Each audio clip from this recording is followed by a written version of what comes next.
Elon Musk के पास जितना पैसा है उससे पाकिस्तान को भी खरीदा जा सकता है और वो जिस जगह पर अपना पैसा खर्च करते हैं उसे देखकर आप भी कहेंगे लाइफ हो तो ऐसी। ये है इस दुनिया का सबसे खतरनाक हैकर है और इससे नासा भी खौफ खाता है क्योंकि इसके पास एक ऐसी इंफॉर्मेशन है जो नासा दुनिया को नहीं बताना चाहता। ये बच्चा अभी सिर्फ 1 साल का है पर ये हर महीने 1 लाख रुपए कमाता है, लेकिन आखिर कैसे। नंबर 6, गैरी मैकिनॉन दुनिया का सबसे खतरनाक हैकर है और इससे नासा भी खौफ खाता है। एक बार गैरी मैकिनॉन को एलियंस और यूएफओ के बारे में जानकारी चाहिए थी, जिसके लिए उसने फरवरी 2001 से मार्च 2002 तक लंदन में अपनी गर्लफ्रेंड के घर से 97 यूएस मिलिट्री के और नासा के कंप्यूटर में एक वायरस को इंस्टॉल किया। उनके कुछ इंपॉर्टेंट फाइल्स को डिलीट भी कर दिया और बहुत से कंप्यूटर के ऑपरेटिंग सिस्टम को भी डिलीट कर डाला था। गैरी ने एक बार यूएस मिलिट्री नेटवर्क जहां पर 2000 कंप्यूटर मौजूद है उसे 24 घंटों के लिए बंद कर दिया था, जिस वजह से अमेरिका को 50 करोड़ का नुकसान हुआ। पूरे इतिहास में इससे पहले ऐसा बड़ा मिलिट्री कंप्यूटर हैक कभी नहीं हुआ, लेकिन उसके बाद में पुलिस ने गैरी को गिरफ्तार कर लिया। नासा अब इस हैकर से बहुत डरता है क्योंकि इसका कहना है कि उसके पास एलियंस और नासा की वो खुफिया जानकारी है जो वो पूरी दुनिया से छिपा रहे हैं।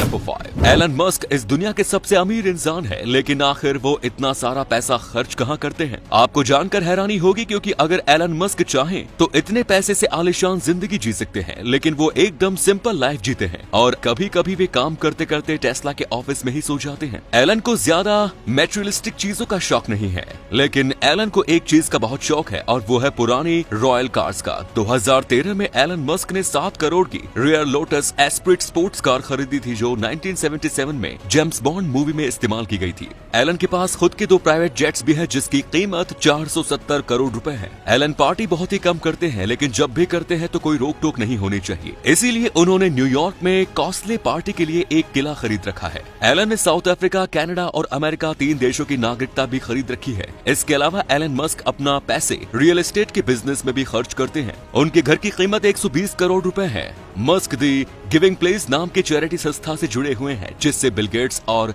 जेफ बेजोस भी जुड़े हुए हैं। एलन की खुद की को चैरिटी फाउंडेशन भी है जिसका नाम मस्क फाउंडेशन है। नंबर 4, अगर आपसे कहा जाए कि 1 साल का बच्चा हर महीने 75,000 रुपए कमाता है तो शायद आपको इस बात पर यकीन न हो, लेकिन ये बिल्कुल सच है। अमेरिका में रहने वाले इस बच्चे को सब लोग बेबी ब्रिक्स के नाम से जानते हैं। इसकी उम्र महज 1 साल है और सोशल मीडिया पर इसकी पॉपुलैरिटी एक स्टार जैसी है। ये बच्चा अब तक अलास्का, कैलिफोर्निया, फ्लोरिडा, यूटा और इडाहो के साथ साथ अमेरिका के 16 और स्टेट्स में घूम चुका है। इसके साथ ही इसने 1 साल में ही 45 फ्लाइट्स में सफर कर चुका है। ब्रिक्स के इंस्टाग्राम पर 30,000 फॉलोअर्स है जिसे उसकी माँ जेस ऑपरेट करती है, जिसमें वो ब्रिक्स के साथ टूर की फोटो वीडियो अपलोड करती है। उनकी सारी ट्रैवल्स पेड होती है, यानी उन्हें ट्रैवलिंग के पैसे मिलते हैं क्योंकि वे अपनी ट्रैवलिंग एक्सपीरियंस लोगों के साथ शेयर करती हैं और रिव्यू लिखने के बदले उन्हें पैसे मिलते हैं। सभी लोग इन वीडियोस को ब्रिक्स की वजह से ही देखते हैं, इसीलिए कंपनियां ब्रिक्स को पैसे देकर अपने होटल, रेस्टोरेंट में बुलाकर फोटो और वीडियोस बनवाती हैं। साथ ही ब्रिक्स को ट्रैवलिंग के दौरान कंपनी फ्री डायपर्स और जरूरी सामान कंपनियां ही स्पॉन्सर करती हैं। नंबर 2, दुनिया में एक ऐसी किताब है जिसकी कीमत नहीं चुकाई जा सकती है। ये किताब इतनी महंगी है कि आप इसके 2 पेज फाड़कर बेच के एक प्राइवेट प्लेन खरीद सकते हैं। इस किताब का नाम है द कोडेक्स लिसेस्टर। इसे लियोनार्डो दा विंची ने लिखा था और ये उनकी सबसे फेमस साइंटिफिक जर्नल है। इसमें 72 पेज हैं और लियोनार्डो दा विंची ने जिसमें चंद्रमा, पानी और दूसरी नेचुरल चीजों पर अपने हाथों से सिद्धांत लिखे हुए हैं। दुनिया के सबसे अमीर आदमी बिल गेट्स ने इसे 202.2 करोड़ रुपए में खरीद कर दुनिया में सबसे महंगी किताब खरीदने का रिकॉर्ड बनाया था। हालांकि उन्होंने इतनी महंगी किताब क्यों खरीदी है अभी भी एक राज है जो सिर्फ उन्हें ही पता है। विंडोज 95 के लिए इस बुक को माइक्रोसॉफ्ट प्लस के स्क्रीन सेवर के लिए स्कैन किया गया था। नंबर 2, चाइना ने एक बार एक प्रोजेक्ट के तहत खुद अपनी तरफ से $200 मिलियन खर्च करके अफ्रीका के 186 बिल्डिंग्स बनवाई थी, जिसमें से एक बिल्डिंग अफ्रीकन यूनियन की हेडक्वार्टर थी। लेकिन चीन ने उस बिल्डिंग को बनाते वक्त उसमें जो हरकत की थी उसे जानकर आपके होश उड़ जाएंगे। 2017 में एक बार एक टेक्नीशियन ने रात के 2 बजे देखा कि इमारत के सर्वर डेटा की बहुत ज्यादा कंजप्शन कर रहे थे, जबकि रात को 2 बजे उस इमारत में कोई था भी नहीं। जब जांच हुई तो ये सामने आया कि सारा डेटा शंघाई के किसी सर्वर में ट्रांसमिट किया जा रहा था, जिसके बाद अफ्रीकी नेताओं और अधिकारियों के होश उड़ गए। चीन ने बिल्डिंग के हर टेबल और कोने में स्पाई कैमरे लगा कर रखे थे और हेडक्वार्टर में सभी कंप्यूटर्स चीन के ही लगे थे, जो हेडक्वार्टर्स की दिन भर की सारी इंफॉर्मेशन रात को चीन को भेजते थे।